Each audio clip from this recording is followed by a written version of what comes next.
Si te dicen ser el hijo de Pedro Infante, suena a premio, pero en realidad puede sonar a condena, porque hay apellidos que te abren puertas sin tocar, y hay apellidos que por dentro te cierran el aire. Y Infante es de esos. No es un apellido, es un mito nacional, una estatua viva, un recuerdo perfecto que nunca envejece.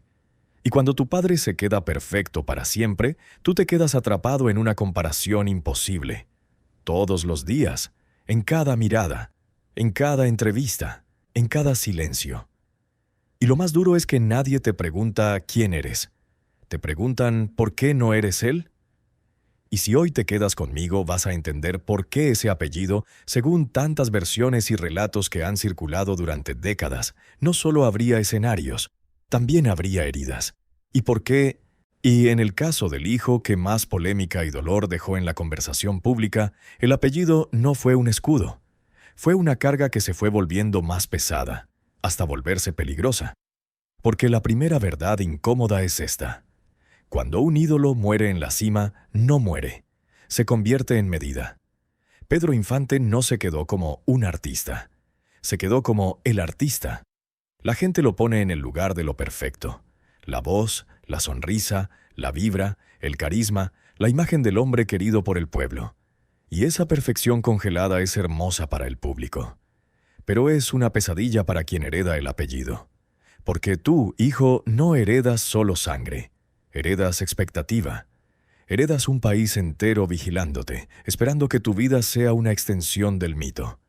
Y ahí empieza la trampa. Si triunfas te dicen, claro, por el apellido. Si tropiezas, y te dicen, qué vergüenza siendo hijo de Pedro Infante. Es decir, no hay victoria limpia, siempre hay juicio, siempre hay comparación, siempre hay un dedo señalando. Y con el tiempo, ese dedo se mete dentro de tu cabeza. Ya no lo escuchas afuera, lo escuchas en ti. Y aquí viene lo más adictivo de esta historia. El verdadero villano no es una persona, es el apellido. Porque el apellido te da acceso rápido, sí. Te da un micrófono que otros tardan años en ganar. Te pone en una mesa donde nadie te conoce, pero todos te invitan. Te consigue una foto, una entrevista, un evento, un homenaje. Pero ese mismo acceso tiene veneno. Te pone en el escenario antes de que tú sepas quién eres. Y un escenario no es un lugar para buscarte, es un lugar para ser visto. Y cuando todavía estás construyéndote, ser visto es como estar desnudo. Ahí la gente te mira con lupa, no con cariño. Te mira buscando rastros del padre. Te escuchan esperando que suenes igual. Te observan esperando que camines igual. Te comparan esperando que sonrías igual. Y cuando no eres igual, porque nadie puede ser igual, te ponen una etiqueta, no da el ancho. Y esa etiqueta repetida te va empujando a un lugar oscuro, el lugar donde empiezas a creerla. Ahora imagina esto, porque aquí empieza el dolor real, crecer con la sensación de que tu vida no te pertenece. Tu historia ya viene escrita por otros, tu nombre ya viene con una deuda, tu apellido ya viene con una misión, y esa misión suena bonita desde fuera, honrar el legado. Pero por dentro, en la vida real, puede sonar como una amenaza. Si fallas, traicionas a tu padre. Y a partir de ahí, cualquier error que haría cualquier humano se vuelve más grande. Cualquier caída se vuelve titular. Cualquier crisis se vuelve espectáculo. Y si te enfermas, te miran como noticia. Si te deprime la vida, te miran como rumor. Si no te va bien, te miran como decepción pública. Y entonces tú ya no vives, sobrevives. Y si hay un nombre que, según múltiples relatos y notas que se han repetido con los años, quedó marcado por ese patrón de presión, deterioro y tragedia, es Pedro Infante Jr. No porque fuese el único hijo, ni porque sea justo reducirlo a un final, sino porque su vida cargó una mezcla explosiva. Apellido enorme, atención constante, expectativas inhumanas y, según se ha contado, etapas complicadas donde el dolor parecía asomarse por todas partes. Y aquí hay que decirlo como corresponde. No estamos afirmando cada detalle como si tuviéramos el expediente completo de su vida, porque alrededor de las familias famosas siempre hay versiones que se contradicen, rumores que se inflan, historias que cambian según quien las cuente. Pero el patrón emocional es innegable para cualquiera que haya visto a un hijo de romperse. Hay una presión que no se ve hasta que es demasiado tarde, porque nadie habla de lo siguiente, y por eso esta historia te atrapa. El hijo de un mito no tiene derecho a ser normal. No puede equivocarse sin castigo, no puede elegir un camino sin críticas, no puede decir no quiero sin que lo tachen de ingrato. Y lo peor, no puede fallar en silencio. Todo se vuelve público, todo se vuelve conversación, todo se vuelve material. Y llega un punto en que el hijo siente que su vida es una vitrina, y que él está encerrado adentro, con la luz encima, sin poder apagarla. Y cuando no puedes apagar la luz, el cuerpo empieza a buscar sombra como sea. Y aquí entra la parte que muchos prefieren no mirar. Cuando la presión se vuelve crónica, la mente busca anestesia. No para divertirse, para respirar, para callar el ruido, para apagar el tribunal interno, para dormir, para no sentir.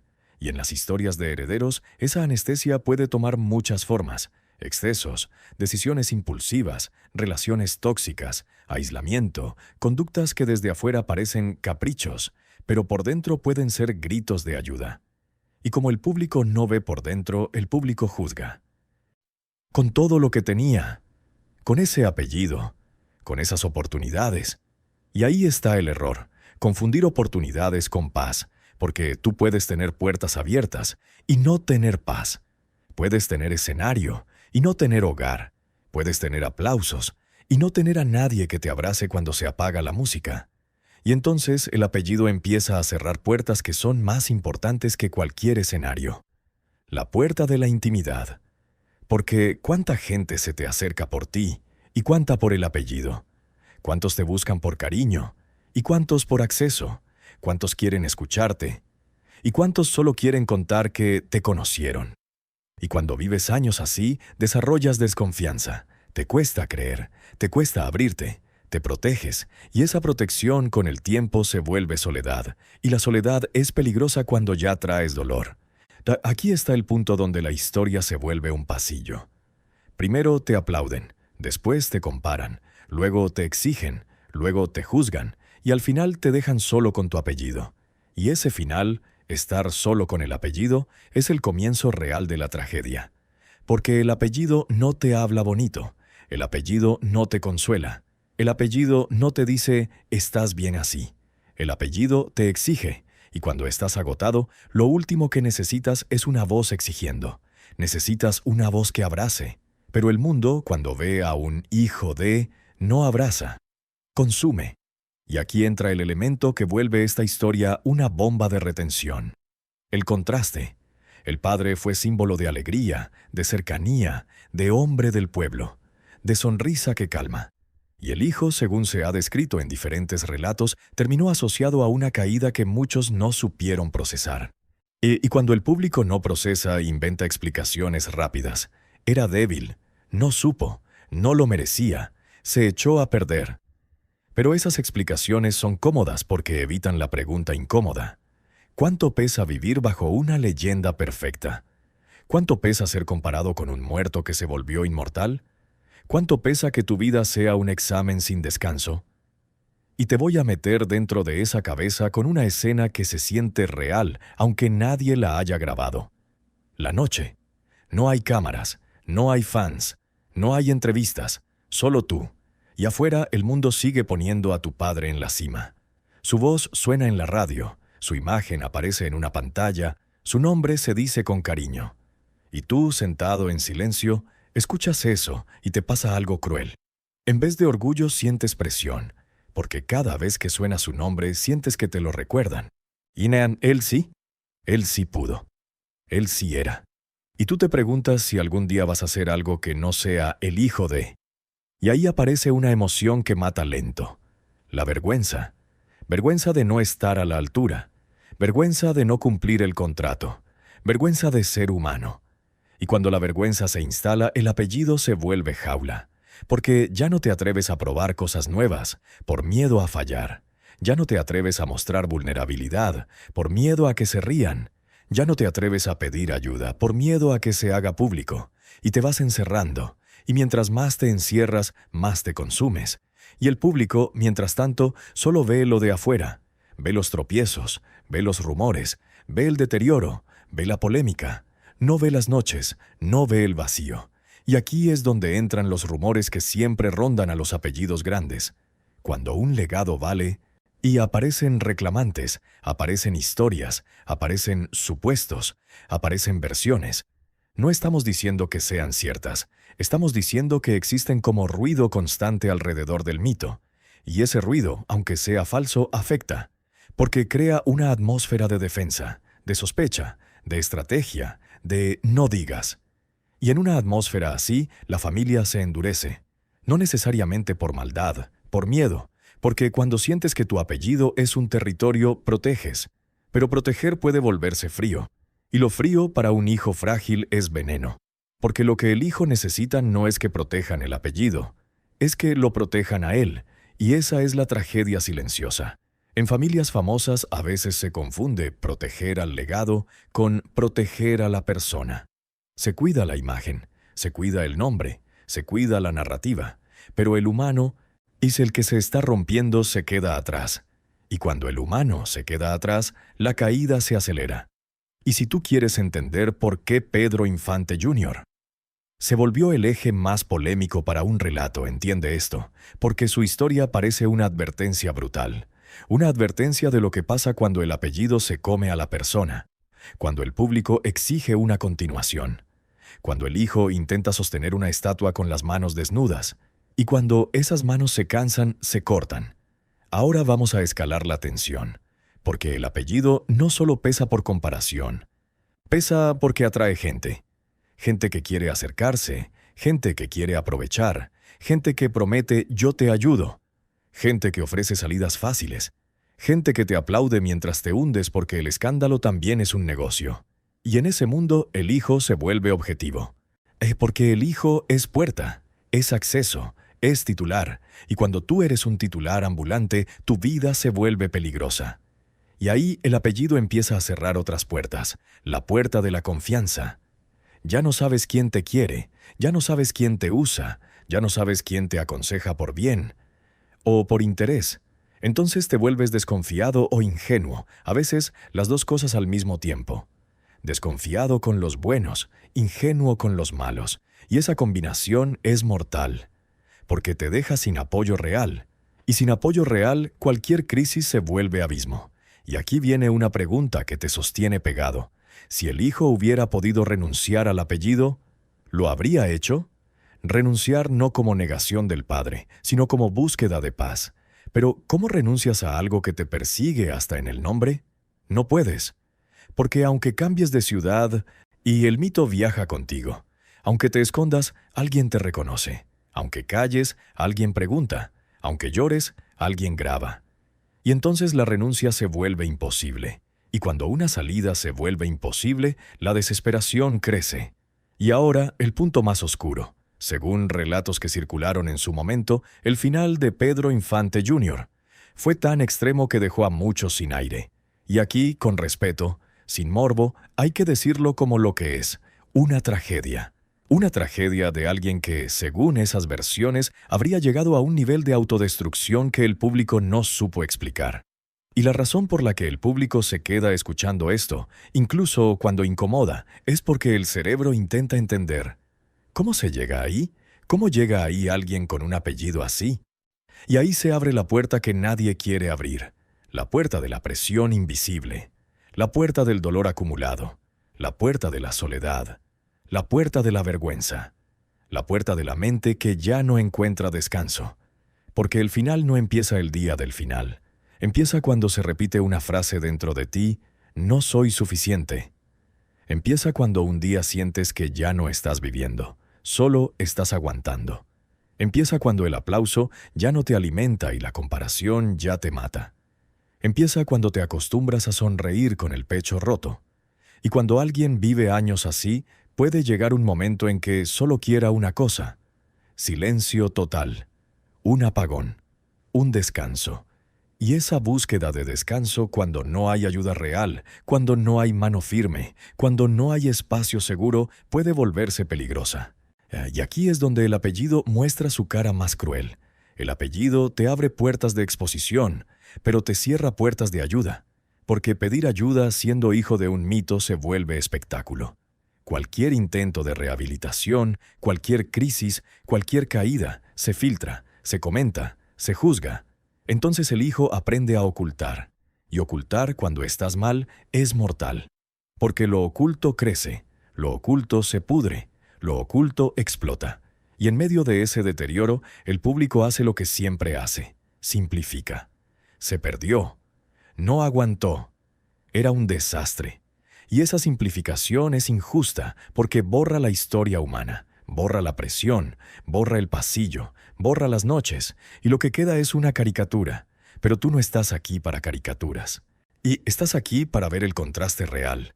Cómo un apellido capaz de levantar una carrera también puede hundir una vida.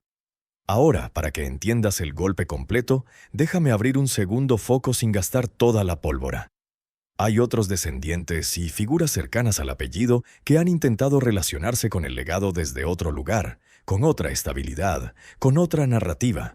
Y eso existe como contraste, porque te muestra algo poderoso. No es que el apellido condene a todos igual, es que el apellido amplifica lo que hay dentro. Si hay fragilidad, la amplifica. Si hay dolor, lo amplifica. Si hay adicción, la amplifica. Si hay inseguridad, la amplifica. Si hay hambre de validación, la amplifica. Y si hay un entorno frío, también lo amplifica. Entonces, cuando miras el caso más polémico, el más trágico, y no estás viendo una vida cualquiera, estás viendo una lupa sobre el dolor humano. Y aquí viene el momento donde el espectador se queda por miedo. Porque si a él le pasó, le puede pasar a cualquiera con presión, solo que en privado. La mayoría de la gente no carga un apellido famoso, pero carga expectativas. De familia, de sociedad, de pareja, de trabajo. Y por eso esta historia pega. Porque el apellido Infante es la versión extrema de algo que muchos sienten en pequeño. La sensación de que no puedes fallar. La sensación de que debes ser lo que otros esperan. La sensación de que no tienes permiso de cansarte. Y cuando esa sensación crece, el cuerpo se rompe. Ahora, escucha esto porque aquí está el giro emocional. Tal vez la tragedia no fue ser hijo de Pedro Infante. Tal vez la tragedia fue que el país necesitaba a Pedro Infante perfecto, y todo lo que no encajara con esa perfección se volvió desecho. El hijo con problemas no encaja. El hijo vulnerable no encaja.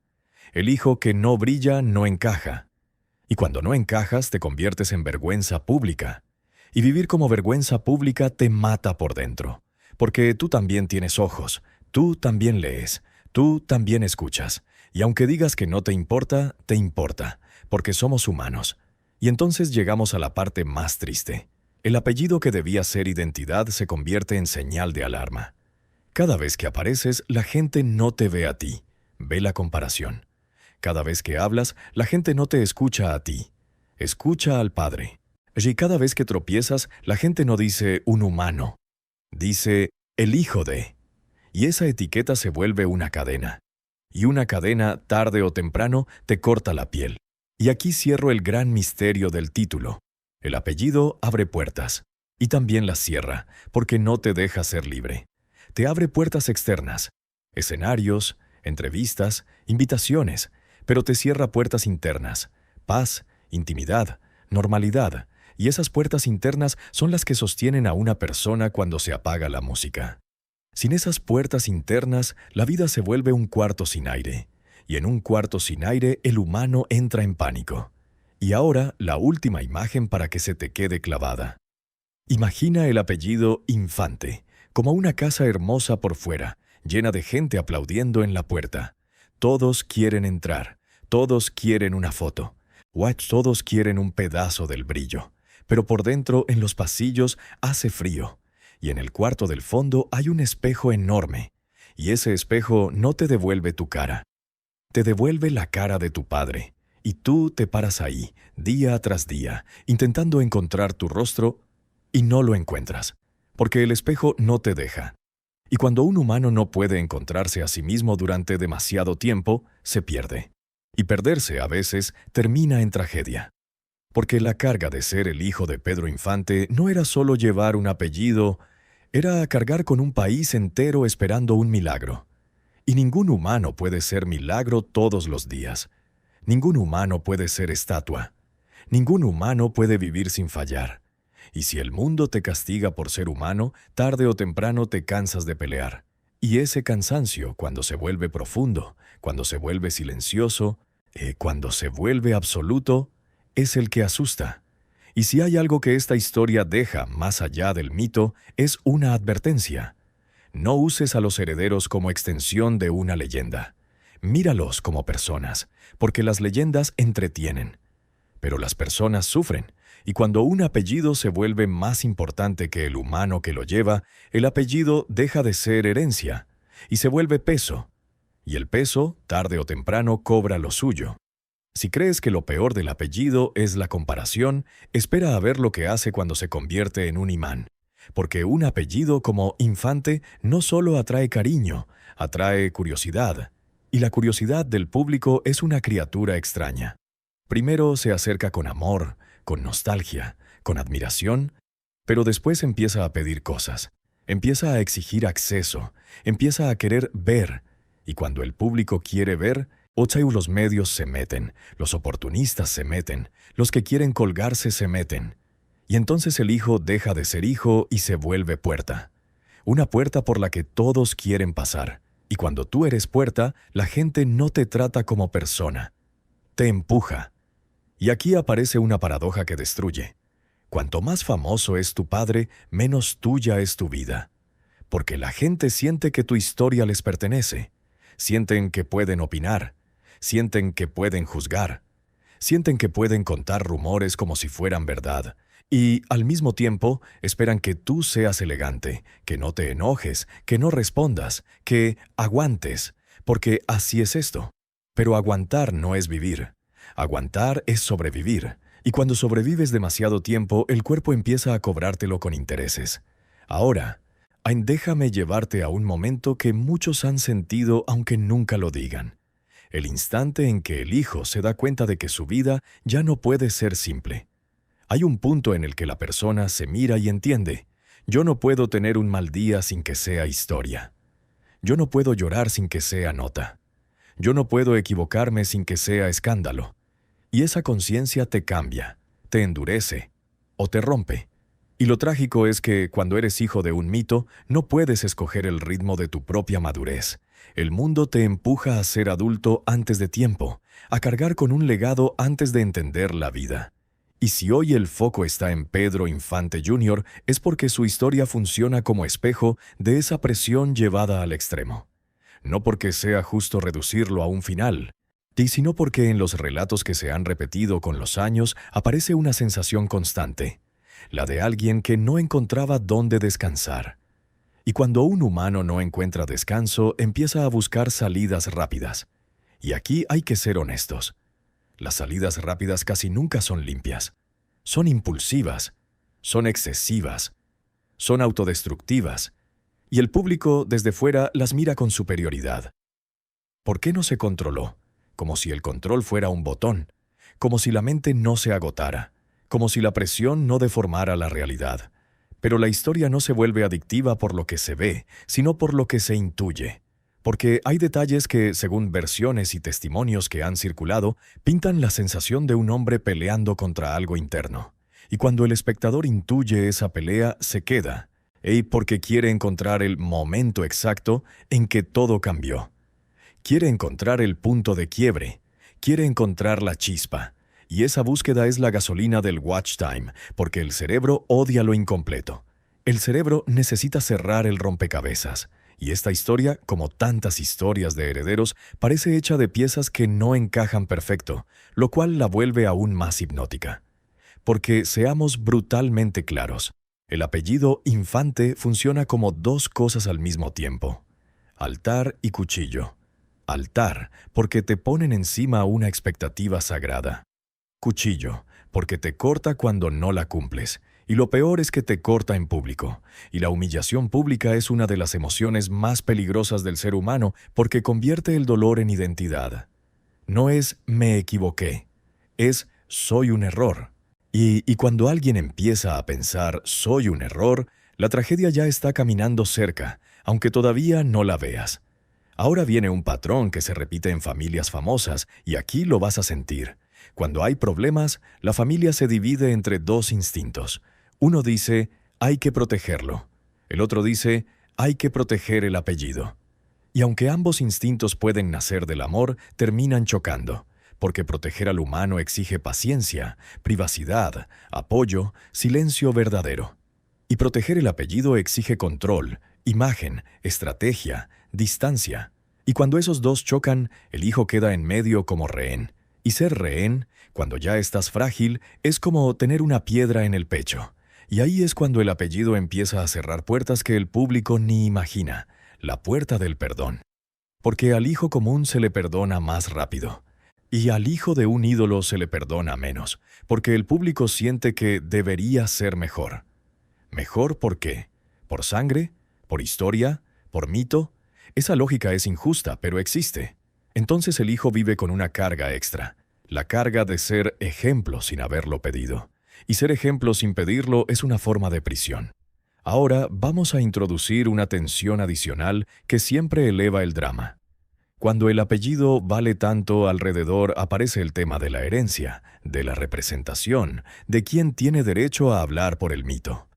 Y aquí, aunque no vamos a afirmar cada detalle como verdad absoluta, sí podemos hablar de lo que se ha insinuado en distintas conversaciones públicas, que el legado de un ídolo no se administra solo con cariño, se administra con decisiones, y esas decisiones crean conflictos. Porque la pregunta inevitable aparece: ¿quién decide? ¿Quién autoriza? ¿Quién representa? ¿Quién se beneficia? Y cuando esas preguntas viven en el ambiente, el hijo vulnerable no solo carga con la comparación, carga con la tensión de ser parte de un sistema donde cada movimiento puede ser interpretado como interés. Y aquí es donde el apellido se vuelve una palabra peligrosa, porque atrae algo aún más tóxico que el juicio: la sospecha. Si el hijo hace algo, algunos dicen, lo hace por dinero. Si no hace nada, dicen, no le importa el legado. Si se aleja, dicen, reniega del padre. Si se acerca, dicen, se cuelga del padre. Y esa sospecha constante es corrosiva, porque te quita la posibilidad de actuar con libertad. Ya no eliges por convicción, eliges para evitar el ataque. Y vivir así es vivir en defensa permanente. Y la defensa permanente agota. Y ahora, pattern interrupt. ¿Y si el verdadero problema es que el público no sabe amar sin poseer? Porque amar un ídolo a veces se vuelve propiedad emocional. Pedro Infante es mío, dice el fan sin decirlo. Y si Pedro Infante es mío, entonces sus hijos también son míos. Y ese pensamiento, aunque sea inconsciente, convierte a los hijos en objetos del público. Y cuando conviertes a un humano en objeto, le quitas dignidad. Y cuando le quitas dignidad, lo dejas solo con su dolor. Ahora vamos a un momento que casi siempre se pasa por alto. El hijo también ama al padre. El hijo no es solo heredero, es hijo. Y ser hijo de un ídolo muerto joven tiene un dolor particular. El dolor de no tener al padre como humano completo. Porque el mundo te lo entrega como estatua, pero tú lo necesitas como hombre. O no, tú lo necesitas como guía, como abrazo, como regaño, como presencia. Y si no lo tuviste o lo tuviste poco, lo que queda es una ausencia gigante. Y esa ausencia se mezcla con la presión. Y presión más ausencia es una combinación explosiva, porque el hijo no solo busca validación del público, busca validación del fantasma. Y al fantasma no puedes pedirle permiso, no puedes pedirle perdón, no puedes pedirle que te diga «está bien». Y aquí aparece la idea que parte corazones. El hijo se vuelve prisionero de un padre que no está. Porque el padre vive en la cultura, vive en la memoria, vive en la nostalgia, vive en la música, vive en la pantalla, vive en el antes. Y el hijo, cada vez que intenta ser él, se topa con el padre como muro. Y ese muro no lo construyó el padre, lo construyó el mundo, pero igual lo aplasta. Ahora vamos a abrir una puerta narrativa que sostiene minutos enteros. ¿Qué pasa cuando el hijo intenta construir su propia identidad y el mundo se la niega? Pasa que, tarde o temprano, se rinde. No necesariamente de manera dramática al principio, Primero se rinde en pequeños gestos. Deja de intentar, deja de entusiasmarse, deja de creer. Luego se rinde en hábitos, se descuida, se aísla, se rodea de gente equivocada, se mete donde no debe. Y el público ve solo la superficie y dice, ¡qué desperdicio! Pero el desperdicio no es de talento, es de energía, es de esperanza, porque para vivir necesitas esperanza. Y cuando te la roban, te apagas, y aquí entra el ingrediente que tu canal aprovecha perfecto, la transformación. Porque cuando alguien cae, no cae solo en eventos, cae en el cuerpo, cambia la mirada, cambia la voz, cambia la postura, y cambia el rostro, cambia la forma de moverse, cambian las decisiones, y el espectador se engancha viendo esa transformación, porque siente que está viendo una tragedia en cámara lenta. Y las tragedias en cámara lenta son hipnóticas porque siempre te hacen pensar, ¿en qué momento exacto se fue todo? Y esa pregunta te obliga a quedarte. Ahora vamos a tocar el tema más delicado con respeto, y por eso lo voy a narrar desde la emoción y no desde el morbo. Se ha dicho que el final de Pedro Infante Jr. fue extremo, incomprensible, brutal, y cuando algo es tan extremo que el cerebro no lo procesa, el espectador se queda intentando procesarlo. Pero el objetivo no es recrear el horror. El objetivo es entender el camino, porque el camino es lo que enseña, el camino es lo que duele, el camino es lo que refleja la carga del apellido, y el camino... Y según se ha contado en relatos y notas, parece hecho de presión acumulada, desgaste emocional, posibles excesos, aislamiento y una sensación creciente de estar atrapado en una identidad que no te deja respirar. Y aquí viene una frase que engancha por miedo. Nadie se destruye de un día para otro. Se destruye de a poquito, mientras los demás dicen «está bien». Mientras sonríe en público, mientras cumple compromisos, mientras posa para fotos, mientras responde preguntas, mientras aguanta. Y esa es la parte más triste, que muchas tragedias se construyen en silencio, con pequeñas señales que se normalizan. Así es él. Siempre ha sido así. Se le pasará. Y de pronto un día ya no se pasó. Ahora vamos a introducir el tema del apellido como negocio, sin usar palabras frías. El apellido como máquina que nunca se apaga. Porque el mito sigue generando atención, sigue generando nostalgia, sigue generando homenajes, sigue generando conversación. Y en esa máquina, cada miembro de la familia se vuelve una pieza que representa algo, una pieza que se usa para sostener el relato. Y cuando eres una pieza, te sientes reemplazable. Y sentirte reemplazable es un golpe directo al corazón humano. Porque todos queremos sentir que importamos por lo que somos, no por lo que representamos. Y aquí te dejo un cliffhanger emocional. ¿Qué hace un hijo cuando se da cuenta de que, para algunos, vale más su apellido que su vida? Esa pregunta no se responde con lógica. Se responde con dolor. Porque si sientes que tu valor está afuera, en un nombre, en una foto, en una memoria, entonces tú, por dentro, te vacías. Y un humano vacío es un humano en riesgo. Ahora, y vamos a meter la línea B con inteligencia para que te quede otra opción de video. Hay descendientes que han intentado sostener el legado desde un lugar distinto, con otra energía, con otra estabilidad, con otra relación con la nostalgia. Y eso muestra algo importante. El apellido no actúa igual en todos, actúa como amplificador. Si tú ya traes equilibrio, el apellido te da plataformas.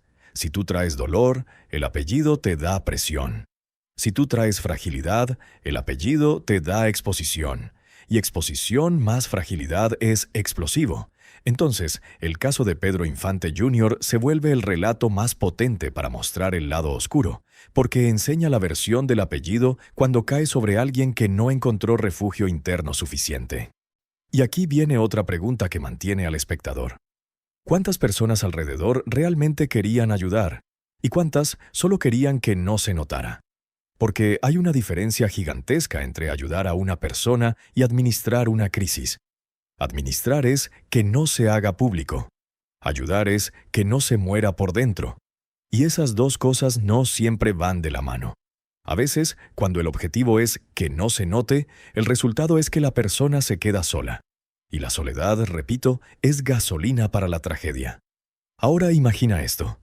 Estás mal, quieres pedir ayuda, pero sabes que si lo haces, mañana será titular.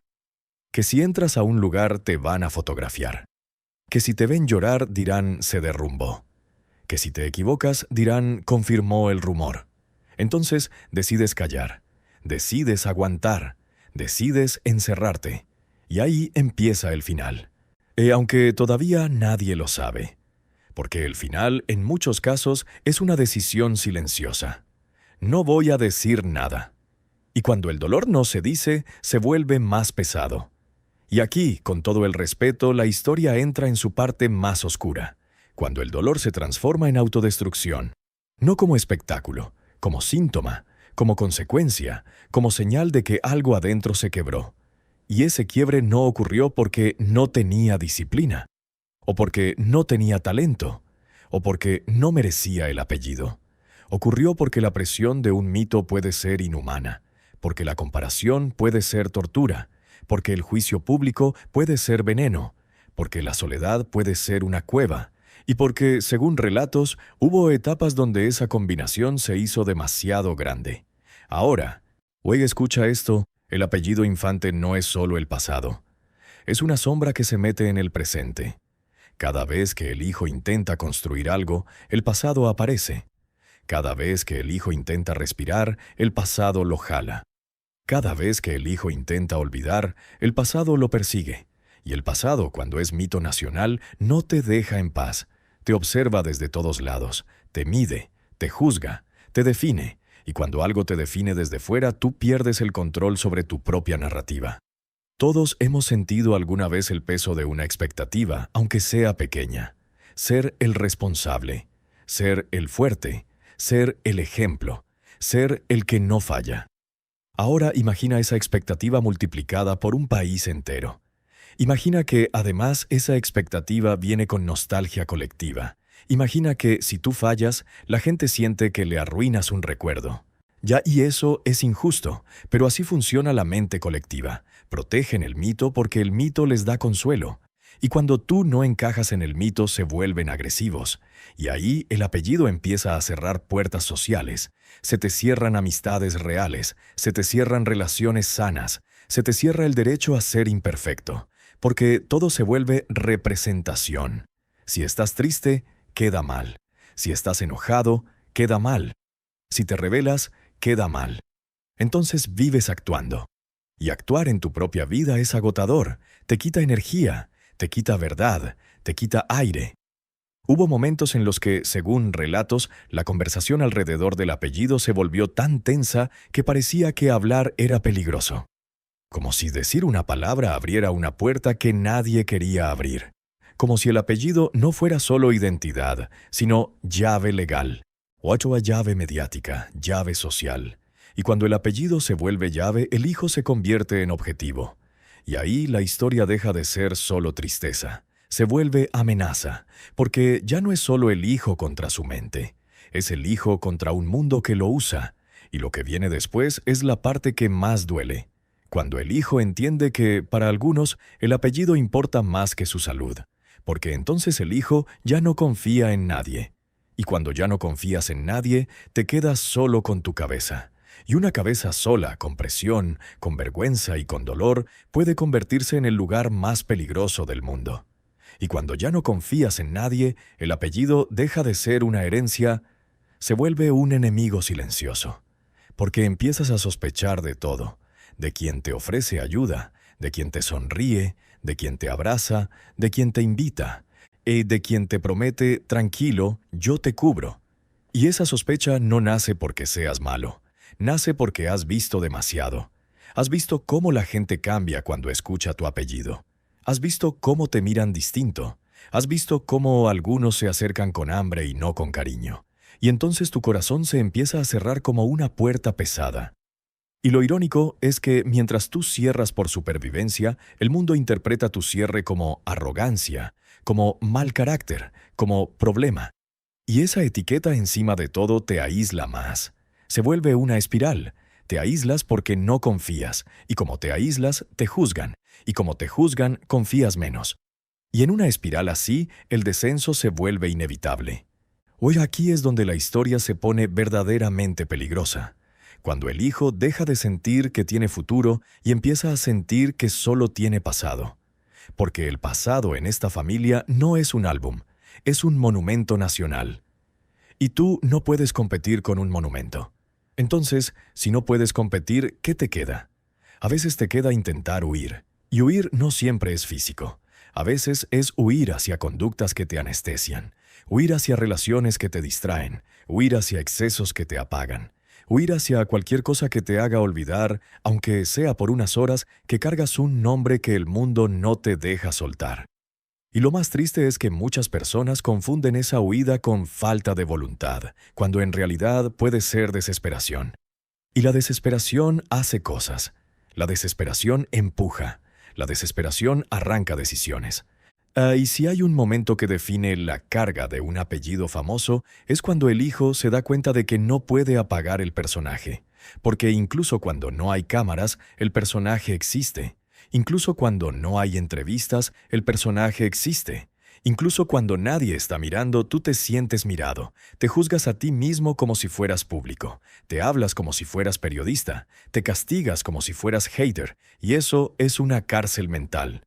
Una cárcel donde el guardia y el preso son la misma persona. Y esa es una de las formas más crueles de sufrimiento. Cuando tu propia cabeza se vuelve tu enemigo. Ahora imagina la siguiente escena. Una mañana te levantas y por primera vez no sientes orgullo del apellido. Sientes miedo. Miedo de salir. Miedo de encontrarte con miradas. Miedo de escuchar otra vez la comparación. Miedo de que alguien te grabe. Miedo de que alguien te humille. Miedo de fallar. Miedo de no poder. Miedo de sentirte vacío, y cuando un humano se despierta con miedo, su cuerpo entra en modo supervivencia, y en modo supervivencia no piensas bien, no eliges bien, solo reaccionas, y en una vida expuesta una reacción puede convertirse en escándalo. Y un escándalo, en vez de ayudarte, te hunde más. Ser hijo de un mito no solo te exige ser bueno, te exige ser impecable. Y la impecabilidad es un ideal imposible. Porque el ser humano no es impecable. El ser humano se equivoca. El ser humano se contradice. El ser humano cae. El ser humano se rompe. Y cuando te exigen impecabilidad, te quitan el derecho a pedir ayuda, porque pedir ayuda es admitir grieta. Y admitir grieta para el público suena a debilidad. Entonces el hijo aprende a ocultar. Y lo oculto crece. Lo oculto se vuelve costumbre. Lo oculto se vuelve rutina. Y cuando lo oculto por fin sale como explosión. Y ahí es donde la historia, según muchos relatos y versiones que han circulado, se vuelve un tren sin frenos. Deterioro, polémica, comentarios crueles, más deterioro, más aislamiento. Y el espectador se queda porque en el fondo sabe algo. Si un tren va sin frenos, no preguntas si chocará. Preguntas cuándo. Y cada minuto que pasa esperas el choque. Eso es tensión narrativa pura. Y lo triste es que aquí no estamos viendo ficción. Estamos viendo un patrón humano amplificado por la fama. Un patrón donde el apellido funciona como gasolina. A veces, el hijo se convierte en el problema. Y cuando te conviertes en el problema, la gente deja de verte como humano. Ahora empiezan a hablar de ti como si fueras una crisis, no una persona. Empiezan a medir cada cosa que haces como riesgo. Empiezan a pensar en cómo controlarte en lugar de cómo acompañarte. Y ese cambio de mirada se siente. Se siente en los tonos, se siente en las distancias, se siente en los mensajes que ya no llegan, se siente en las puertas que ya no se abren. Y cuando un humano siente que ya no es bienvenido ni en su propio círculo, se rompe por dentro. El dolor más grande no es que te critiquen los extraños, es que te juzgue tu propia casa. Porque si tu casa también te juzga, ¿dónde respiras? ¿Dónde eres tú? ¿Dónde descansas? ¿Dónde lloras? ¿Dónde te caes sin miedo? Y si no existe ese lugar, la mente entra en desesperación. Y en la desesperación aparecen pensamientos oscuros, aparecen ideas de apagón. Y aparecen impulsos de «quiero que pare». Y cuando alguien piensa «quiero que pare», el riesgo ya está aquí, aunque no lo veas. Si Pedro Infante Jr. no hubiera llevado ese apellido, ¿habría tenido el mismo final? Nadie puede responder eso con certeza, porque la vida no se rebobina. Pero la pregunta existe y por eso engancha, porque te obliga a imaginar dos líneas de tiempo. Una donde el apellido no pesa tanto. Una donde el hijo puede ser anónimo cuando está mal. Una donde puede pedir ayuda sin titulares. Una donde puede fallar sin juicio nacional. Y cuando imaginas esa línea de tiempo, entiendes la crueldad del apellido. No solo te da, también te quita. Te quita paz, te quita intimidad, te quita normalidad. Y lo que te quita a veces es lo que sostiene a una persona. Y aquí entra el tema de los rumores alrededor del apellido. Y porque incluso si no fueran ciertos, su existencia en la conversación pública crea un clima tóxico. Clima de hay otros. Aparecen, reclaman, se cuelgan, quieren algo. Y ese clima convierte a la familia en fortaleza. Y una fortaleza no es un hogar. Una fortaleza tiene muros, tiene reglas, tiene vigilancia. Y en una fortaleza, un hijo vulnerable se siente vigilado, no amado.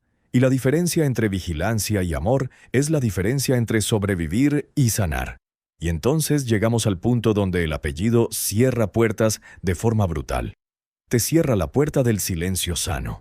Porque hay silencios que curan, silencios que protegen, silencios que te dejan procesar.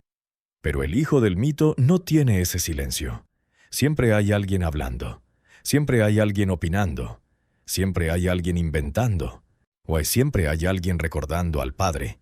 Y cuando el ruido no se apaga nunca, la mente no descansa nunca.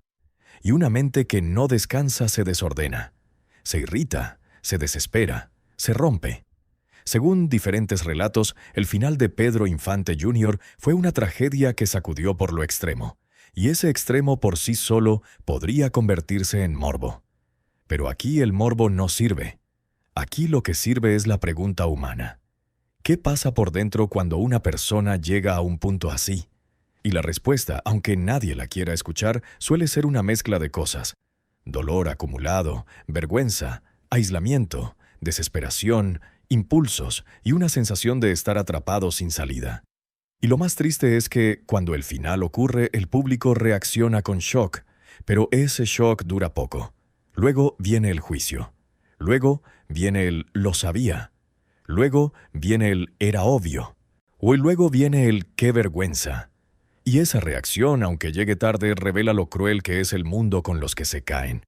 Porque la caída del hijo no solo es caída personal, es caída simbólica. Para muchos, el hijo representa el legado. Y cuando el hijo cae, sienten que el legado se mancha. Y cuando sienten que se mancha, atacan. No para entender, para defender su nostalgia, para defender el mito, para defender la imagen de Pedro Infante perfecto. Y el hijo, en esa lógica, se vuelve sacrificio. El sacrificio necesario para que el mito siga limpio. Y eso es brutal. El apellido no fue solo una herencia. Fue una historia que se comió a una persona. La persona tenía nombre, tenía vida, tenía dolores, tenía sueños, tenía sombras, pero el mundo lo miró como etiqueta, como el hijo de. Y cuando miras a alguien como etiqueta, te terminas tratando a un humano como objeto. Y un objeto no recibe compasión, recibe juicio, y el juicio repetido se vuelve veneno. Y si esta historia duele es porque rompe una fantasía que a muchos les gusta. La fantasía de que la fama salva. No salva.